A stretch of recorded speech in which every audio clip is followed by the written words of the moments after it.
Super ಟೇಸ್ಟಿಯಾಗಿರುವಂತಹ ಈ ಒಂದು ಸ್ನ್ಯಾಕನ್ನು ನಿಮ್ಮ ಮನೆಯಲ್ಲಿ ಟ್ರೈ ಮಾಡಿ ಎಲ್ಲರೂ ನಿಮ್ಮ ಫ್ಯಾನ್ ಆಗ್ತಾರೆ. ಆದರೆ ಅದನ್ನು ಯಾವ ರೀತಿ ಮಾಡಬೇಕು ಅಂತ ಹೇಳಿ ನಾನು ಹೇಳ್ಕೊಡ್ತೀನಿ. ಅದಕ್ಕೋಸ್ಕರ ಈ ವಿಡಿಯೋವನ್ನು ಲಾಸ್ಟ್ ತನಕ ನೋಡಲೇಬೇಕಾಗತ್ತೆ. ಸೊ ಅದಕ್ಕೆ ಫಸ್ಟ್ ನೀವು ಮೈದಾ ಮತ್ತು ನೀರನ್ನು ಈ ರೀತಿ ಬ್ಯಾಟರ್ ಮಾಡಿ ರೆಡಿ ಮಾಡಿ ಇಟ್ಕೊಳ್ಳಿ. ಆಮೇಲೆ ಒಂದು ಪ್ಯಾನನ್ನು ತಗೊಂಡು ಅದಕ್ಕೆ ಎಣ್ಣೆಯನ್ನು ಹಾಕಿ ಎಣ್ಣೆ ಸ್ವಲ್ಪ ಬಿಸಿ ಆಗ್ತಾ ಇದ್ದಾಗೆ ಒಂದು ಈರುಳ್ಳಿಯನ್ನು ಚಿಕ್ಕದಾಗಿ ಕಟ್ ಮಾಡ್ಕೊಂಡಿರುವಂಥ ಈರುಳ್ಳಿಯನ್ನು ಹಾಕ್ಕೊಂಡು ಸ್ವಲ್ಪ ಕಲರ್ ಚೇಂಜ್ ಆಗೋ ತನಕ ವೆಯ್ಟ್ ಮಾಡಿ ಅದಕ್ಕೆ ನಾವು ಮಟನನ್ನು ಹಾಕಬೇಕು. ಅದು ಕೂಡ ಚಿಕ್ಕ ಚಿಕ್ಕದಾಗಿ ಕಟ್ ಮಾಡ್ಕೊಂಡಿರುವಂಥದ್ದು, ಓಕೆನಾ.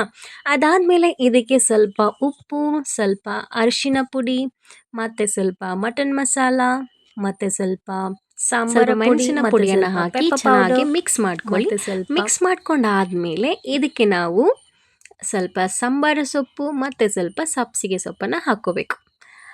ಹಾಕ್ಕೊಂಡ್ರ ಅದಾದಮೇಲೆ ಸ್ವಲ್ಪ ಚೆನ್ನಾಗಿ ಬಾಡಿಸಾದ್ಮೇಲೆ ನೀರು ಸ್ವಲ್ಪ ಡ್ರೈ ಆಗಬೇಕು. ಅದಾದಮೇಲೆ ಅರ್ಧ ಪೊಟ್ಯಾಟೋನ ಸ್ಮ್ಯಾಶ್ ಮಾಡಿ ಇಟ್ಕೊಂಡಿರುವಂಥ ಪೊಟ್ಯಾಟೋನ ಇದಕ್ಕೆ ಹಾಕೋಬೇಕು. ಸೊ ನಾನಿಲ್ಲಿ ಅರ್ಧ ಆಲೂಗೆಡ್ಡೆನ ತೊಗೊಂಡಿದ್ದೀನಿ, ಬಟ್ ನೀವು ಒಂದು ಆಲೂಗೆಡ್ಡೆನ ಹಾಕ್ಬೋದು.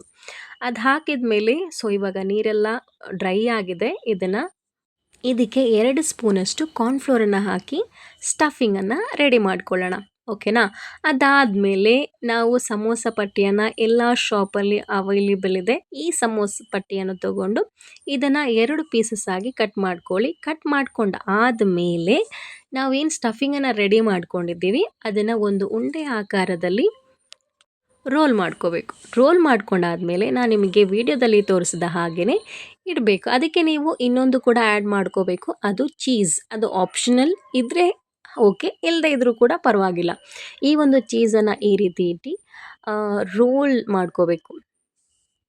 ಈ ರೀತಿ ಪಟಪಟ ಅಂತ ಹೇಳಿ ರೋಲ್ ಮಾಡ್ಕೊಂಡಾದ್ಮೇಲೆ ಇದಕ್ಕೆ ನಾವು ಮೈದಾ ಬ್ಯಾಟರ್ನ ಏನು ರೆಡಿ ಮಾಡ್ಕೊಂಡಿದ್ವಿ ಸ್ವಲ್ಪ ಆ ಅಂಟನ ಇದಕ್ಕೆ ಹಾಕ್ಕೊಂಡು ಫುಲ್ ಕಂಪ್ಲೀಟಾಗಿ ಪ್ಯಾಕ್ ಮಾಡ್ಕೊಳ್ಳೋಣ. ಪ್ಯಾಕ್ ಮಾಡ್ಕೊಂಡಾದಮೇಲೆ ಇಲ್ಲಿ ಸ್ವಲ್ಪ ಗ್ಯಾಪ್ ಇದೆ, ಎಲ್ಲಿ ಲೆಫ್ಟ್ ಮತ್ತು ರೈಟಲ್ಲಿ ಸ್ವಲ್ಪ ಗ್ಯಾಪ್ ಇದೆ, ಅದನ್ನು ಕೂಡ ಫಿಲ್ ಮಾಡಬೇಕಲ್ವಾ. ಸೊ ಅಲ್ಲಿಗೆ ನಾವೇನು ಮಾಡೋಣ, ಮೈದಾ ಬ್ಯಾಟರಿಗೆ ಈ ಥರ ಡಿಪ್ ಮಾಡಿಕೊಂಡು, ನಾವು ಬ್ರೆಡ್ ಕ್ರಮ್ಸ್ ಕೂಡ ನಮ್ಮ ಹತ್ರ ಇದೆ, ಅದಕ್ಕೂ ಕೂಡ ಸ್ವಲ್ಪ ಡಿಪ್ ಮಾಡಿಕೊಂಡು ಈ ರೀತಿ ನಾವು ಮಟನ್ ರೋಲನ್ನು ರೆಡಿ ಮಾಡ್ಕೋಬೇಕು. ನೀವು ಅದನ್ನು 2 ರೀತಿಯಲ್ಲಿ ಮಾಡ್ಬೋದು. ಒಂದು ಈ ರೀತಿ ರೌಂಡ್ ಶೇಪಲ್ಲಿ, ಒಂದು ಶೇಪ್ ಇದೆ, ಆ ಶೇಪಲ್ಲೂ ಕೂಡ ನೀವು ಇದನ್ನು ಶೇಜಾದಿ ರೋಲನ್ನು ರೆಡಿ ಮಾಡ್ಕೋಬೋದು. ನೋಡಿ ಈ ರೀತಿ, ಓಕೆನಾ. ಇದಾದಮೇಲೆ ನೀವು ಎಣ್ಣೆಯಲ್ಲಿ ಡೀಪ್ ಫ್ರೈ ಮಾಡಿಕೊಂಡು ನಿಮ್ಮ ಫ್ಯಾಮಿಲಿ ಮತ್ತು ಫ್ರೆಂಡ್ಸ್ ಎಲ್ಲರಿಗೂ ಕೊಡಿ. ಎಲ್ಲರೂ ನಿಮ್ಮ ಫ್ಯಾನ್ ಆಗ್ತಾರೆ. ಒಂದ್ಸಲ ಟ್ರೈ ಮಾಡಿ, ಹಾಗೆ ಕಮೆಂಟ್ ಮಾಡೋದನ್ನು ಮರಿಬೇಡಿ. ಇನ್ನೂ ಹೆಚ್ಚಿನ ರೆಸಿಪಿಗೋಸ್ಕರ ಕಾಯ್ತಾರಿ. ಹಾಗೆ ನನ್ನ ಒಂದು ರೆಸಿನ್ ಆರ್ಟನ್ನು ಕೂಡ ಲೈಕ್ ಮಾಡಿ, ಓಕೆನಾ. ಬಾಯ್, ಥ್ಯಾಂಕ್ ಯು.